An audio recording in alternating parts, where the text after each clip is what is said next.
ఒక 5 ప్రిన్సిపల్స్ ఇవి, పంచసూత్రాలు లేకుంటే పంచ మంత్రాలు, మీరేమనుకున్నా పర్వాలేదు.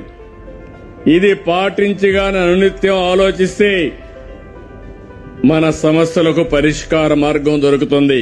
5 ప్రిన్సిపల్స్ మీరు చూస్తే, 1 నీటి భద్రత, దాని గురించి నేను చెప్తాను.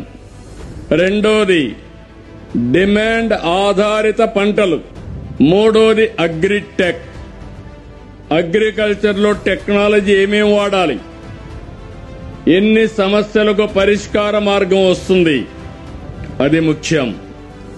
4ది ఏదైతే వ్యవసాయ ఆధార పరిశ్రమలు, మనము పండించిన పంట మన ఊర్లో అమ్మడమే కాదు, మనము పండించిన పంటలు ప్రపంచమే వేదికగా ప్రపంచం మొత్తం సరఫరా చేయగలిగిన రోజు వస్తే అప్పుడే ఈ రైతాంగం బాగుపడతారు, నిలదొక్కుంటారని చెప్పి నేను మీకు తెలియజేస్తున్నా. ఈ 4 విధానాల్లో కూడా ఓసారి ఇబ్బంది వస్తే ప్రభుత్వాలు ఆదుకోవాలి. ఆ కార్యక్రమం ఇప్పుడు చేస్తున్నాం.